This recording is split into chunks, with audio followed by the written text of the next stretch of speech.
पहाड़ों की तलहटी में बसा एक छोटा सा गांव, जहां चारों तरफ महाशिवरात्रि की तैयारियां चल रही थी। हर कोई खुश था, लेकिन किसान रामू के घर में सन्नाटा था। फसल बर्बाद हो गई थी और घर में दाने के नाम पर केवल एक मुट्ठी चावल बचे थे।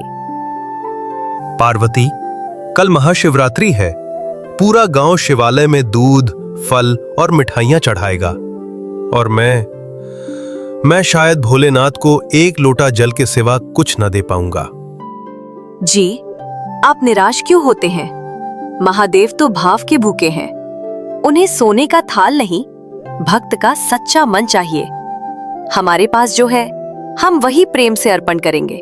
अगले दिन सुबह रामू अपनी फटी हुई धोती और खाली हाथ लेकर मंदिर की ओर बढ़ा।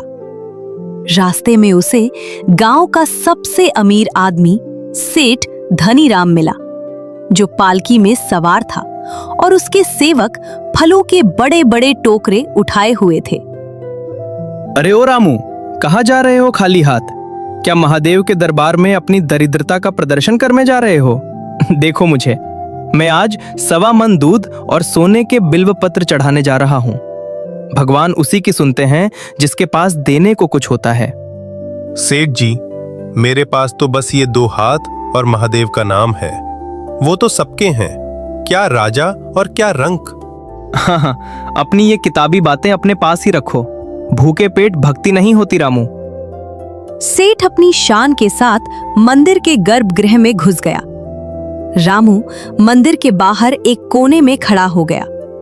उसे शर्म आ रही थी कि वो सबके सामने खाली हाथ कैसे जाए।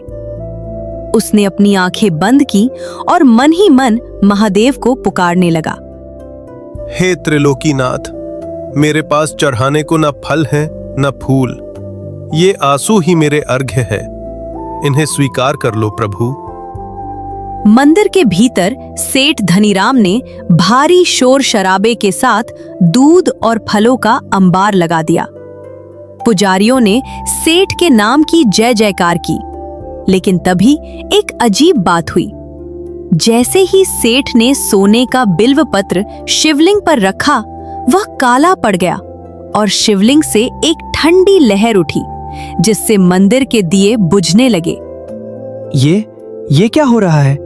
पंडित जी देखिए, मैंने सबसे महंगी चीजें चढ़ाई हैं, फिर महादेव क्रोधित क्यों हो रहे हैं?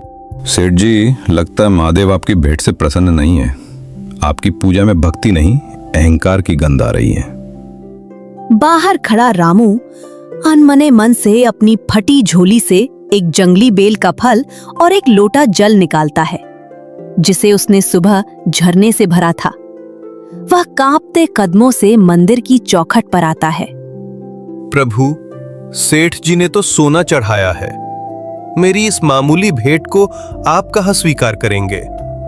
पर फिर भी ये गरीब किसान अपनी श्रद्धा छोड़कर कहाँ जाए? जैसे ही रामू ने शिवलिंग पर वो जल चढ़ाया, बुझे हुए दिए अचानक अपने आप जल उठे। मंदिर में एक दिव्य खुशबू फैल गई और शिवलिंग पर चढ़ा हुआ सेठ का सोना गायब होकर रामू के लाए हुए जंगली फल के नीचे दब गया।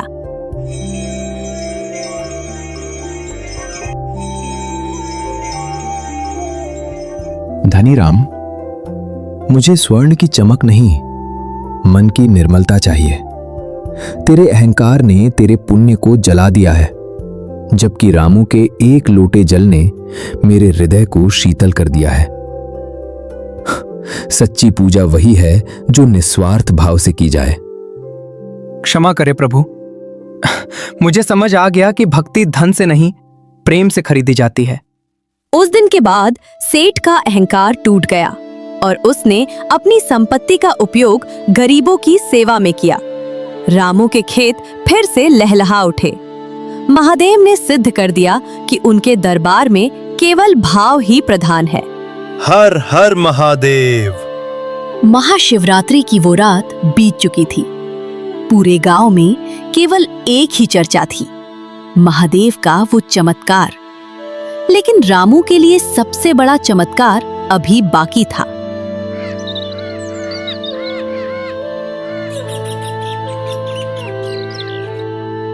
अरे अजी सुनिए, जल्दी बाहर आइए, देखिए तो सही। क्या हुआ पार्वती, इतनी सुबह सुबह शोर क्यों मचा रही हो?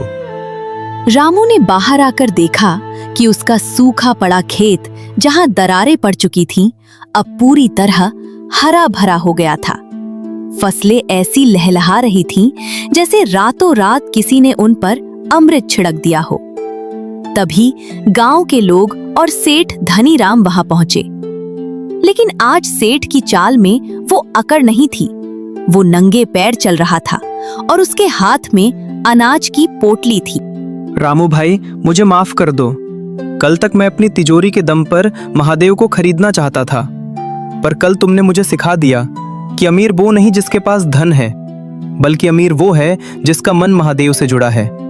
सेठ जी ऐसा मत कहिए, ये सब तो भोलेनाथ की लीला है, हम तो बस उनके निमित्त मात्र हैं।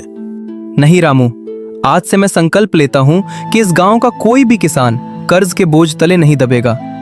मैंने मंदिर के पास एक अन्नपूर्णा केंद्र खोलने का निर्णय लिया है, जहाँ कोई भूखा नहीं सोएगा। रामू की झोपड़ी अब खुशियों से भर गई थी। उसने साबित कर दिया कि जब इंसान के पास देने के लिए कुछ न हो, तब भी वह अपनी श्रद्धा दान कर सकता है। गांव के उस शिवालय में अब हर साल अमीर और गरीब एक साथ मिलकर पूजा करते हैं, जहां महादेव की कृपा सबके लिए बराबर बरसती है। सत्यम शिवम सुंदरम, हर हर महादेव। समय का पहिया घूमता रहा। रामू अब बूढ़ा हो चुका था, लेकिन उसकी आंखों की चमक वैसी ही थी। अब वह गांव गरीब किसान का गांव नहीं, बल्कि भक्तपुरी के नाम से जाना जाता था। महाशिवरात्रि का दिन था और हजारों की भीड़ उमड़ी थी। दादाजी, सब लोग उस बड़े सेठ की सोने की थाली देख रहे हैं। क्या महादेव आज भी उन्हीं की पूजा पहले स्वीकार करेंगे? बेटा, महादेव न सोने की थाली देखते हैं न फटी हुई झोली। वो तो बस ये देखते हैं कि जो हाथ उन्हें जल चढ़ा रहा है, क्या वो किसी का दिल दुखाकर तो नहीं आया। तभी मंदिर के द्वार खुले। अब वहां एक नई परंपरा शुरू हो चुकी थी। मंदिर का सबसे अमीर व्यक्ति और सबसे गरीब व्यक्ति दोनों एक साथ मिलकर शिवलिंग पर जल चढ़ाते थे। कोई छोटा या बड़ा नहीं था। रामू काका, आज की पहली पूजा आपके हाथों से होगी। आपने ही तो हमें सिखाया है कि महादेव के दरबार में ऊंच नीच की कोई दीवार नहीं होती। भाइयों, पूजा मेरी नहीं, उस विश्वास की है जो हम सबके भीतर है। याद रखना, जिस दिन मन में मैं अहंकार आ गया, उस दिन महादेव दूर हो जाएंगे। जहां हम और सेवा है, वहीं शिव है। रामू ने कांपते हाथों से जल चढ़ाया और जैसे ही जल शिवलिंग को स्पर्श किया, आसमान से हल्की बूंदाबांदी होने लगी, मानो प्रकृति भी इस भक्ति को प्रणाम कर रही है। रामू की कहानी हमें सिखाती है कि भौतिक अभाव कभी भी आध्यात्मिक पूर्णता के आड़े नहीं आते। महादेव सबके हैं और महादेव में ही सब है। महाशिवरात्रि की रात थी। वृद्ध रामू अब चलने फिरने में असमर्थ था। वह अपनी झोपड़ी के बाहर पड़ा दूर पहाड़ी पर बने शिव मंदिर की रोशनी को देख रहा था। उसकी आंखों में आंसू थे, क्योंकि आज वह मंदिर जाकर जल नहीं चढ़ा सकता था। प्रभु, आज ये शरीर साथ नहीं दे रहा। क्या इस बार मैं आपकी सेवा से वंचित रह जाऊंगा? क्या मेरी आखिरी महाशिवरात्रि बिना जल के बीतेगी? तभी एक साधारण सा सन्यासी, जिसके शरीर पर भस्म लगी थी और हाथ में एक छोटा सा पात्र था, रामू की झोपड़ी के पास आया। रामू, क्यों दुखी होते हो? अगर भक्त मंदिर नहीं जा सकता, तो क्या महादेव अपने भक्त के पास नहीं आ सकते? आप कौन है महात्मा? और आप इस आधी रात को यहाँ क्या कर रहे हैं? मैं बस एक मुसाफिर हूँ, बहुत प्यासा हूँ। क्या तुम्हारे पास थोड़ा जल मिलेगा? रामू ने बड़ी मुश्किल से उठकर अपने पास रखा जल का लोटा सन्यासी की ओर बढ़ाया। जैसे ही सन्यासी ने वह लोटा छुआ, झोपड़ी एक अद्भुत सुनहरी रोशनी से भर गई। रामू ने देखा कि सन्यासी के गले में नागराज और सिर पर चंद्रमा चमक रहे हैं। प्रभु, आप स्वयं आए हैं मुझ अधम के लिए। रामू, तुम्हारी सरलता ही मेरा सबसे बड़ा मंदिर है। तुमने उम्र भर दूसरों को प्रेम बांटा, वही मेरी सबसे बड़ी पूजा थी। अब समय आ गया है कि तुम मेरे धाम चलो, जहां न गरीबी है न दुख। अगले दिन सुबह जब गांव वाले रामू के घर पहुंचे तो उन्होंने देखा कि रामू का शरीर शांत पड़ा था। उसके चेहरे पर एक ऐसी मुस्कान थी जो केवल परम सुख मिलने पर आती है। आश्चर्य की बात यह थी कि पूरी झोपड़ी में जंगली बेलपत्र की खुशबू महक रही थी और उसके बिस्तर के पास सोने का नहीं बल्कि मिट्टी का वही लोटा रखा था जो अब हीरे की तरह चमक रहा था। समय बीतता गया। रामू की वो छोटी सी झोपड़ी अब एक भव्य सिद्ध पीठ बन चुकी थी, जिसे लोग किसान महादेव मंदिर के नाम से जानते थे। यहाँ की दीवारों पर सोने की नक्काशी नहीं बल्कि रामू के जीवन की कहानियां मिट्टी के चित्रों के रूप में उकेरी गई थी। महाराज, मैंने सुना है कि यहाँ आज भी महाशिवरात्रि की रात को कुछ खास होता है। बेटा, यहाँ पत्थर की मूर्ति नहीं, एक भक्त का विश्वास बसता है। लोग कहते हैं कि आज भी आधी रात को यहाँ एक बूढ़ा किसान और एक सन्यासी को साथ चलते देखा जाता है। उस साल महाशिवरात्रि पर एक बहुत बड़ा राजा दर्शन के लिए आया।